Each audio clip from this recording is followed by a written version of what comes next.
Good evening, peoples. It's Sunday evening. Just losing the light.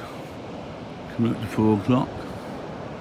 We're at Walcott on the Norfolk coast. One of my favourite spots. We haven't got my favourite position by the wall there. Park one over. Car's parked by the side and Scruffy gets tangled up in the wheels. Well, you know how he does.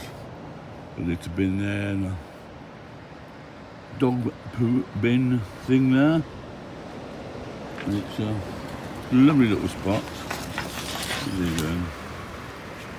There you go. Because it's this time of year, all the van life seem to disappear. Meaning I haven't really seen any others today.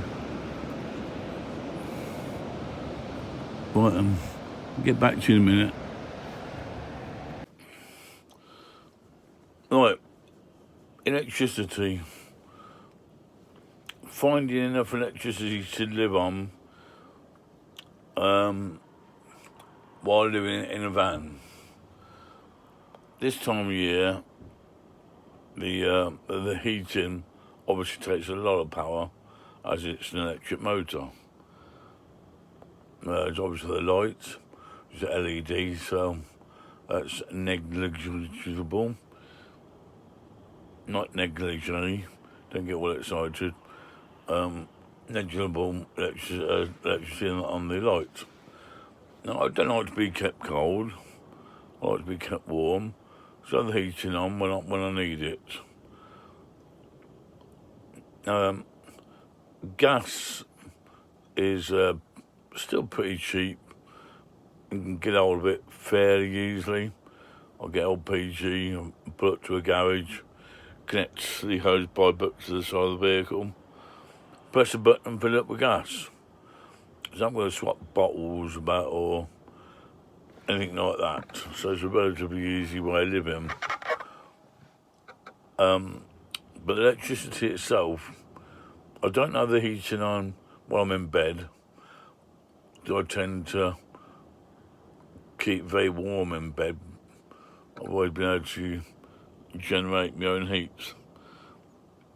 I know I'm a big fat bugger, but I don't have the problem in bed. In fact, I'll often wake up at 3 in the morning, it's -5, and my feet are so hot, I put it on fire, I stick my feet out for 5 minutes, cool them down again. So I don't have a problem while I'm in bed. But as soon as you get up in the morning, especially, heating gets turned off at 11 o'clock, 12 o'clock the night before. It's freezing cold in there.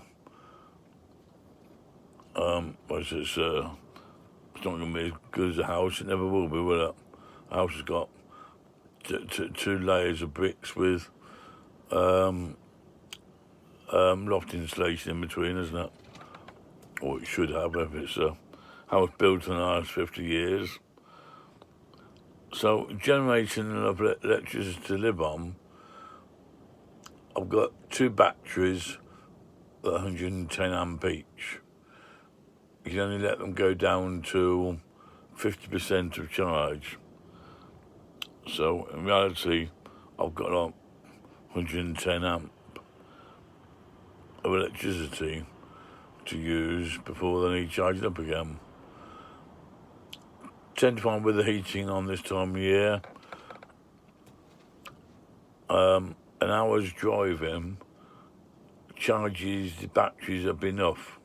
The 2 batteries up enough to last me 2 days, 2.5 days. While the temperature is hovering around the minus in the daytime, and minus thingy bobs over many in bed at night. So everybody has different needs. Living by myself, I don't use a lot of electricity. The cooker doesn't use any, of course, it's gas. There's a water pump. which only turn on when you need water, obviously.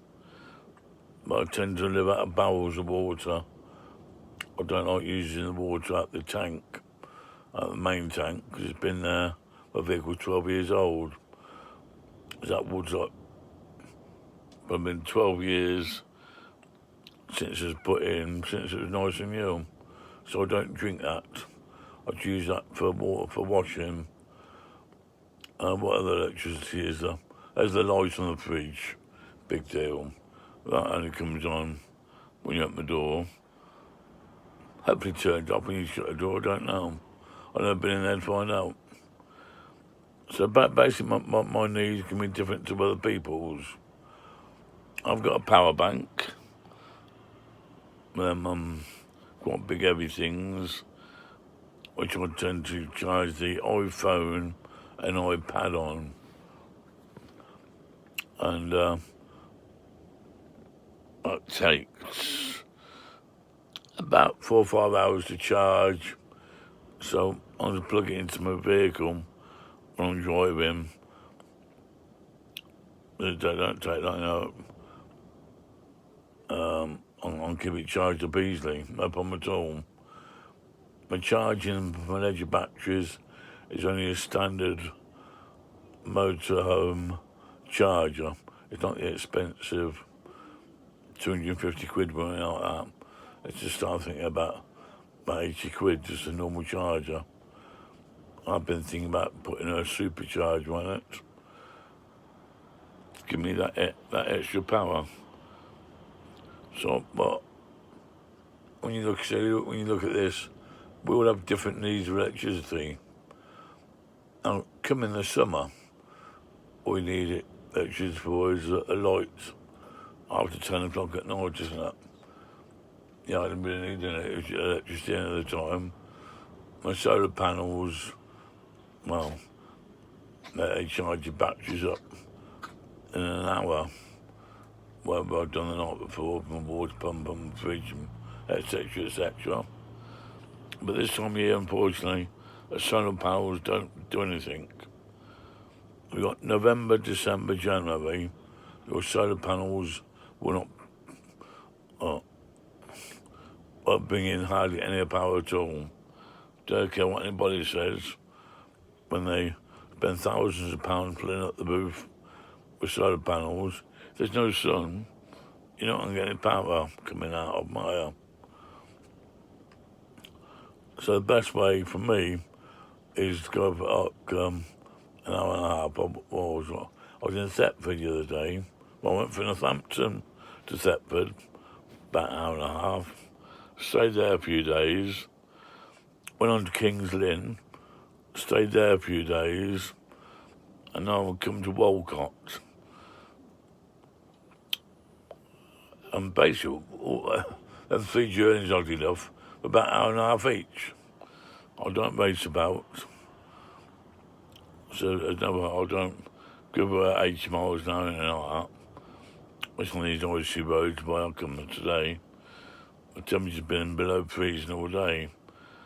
I've been doing country lanes most of the way. I really don't fancy losing it on a corner, end up in a ditch. I'd be game over, wouldn't it? Anyway, so I thought I'd just get my needs and how I make enough electricity to live on this time of year. Okay, see you later. Thank you, goodbye.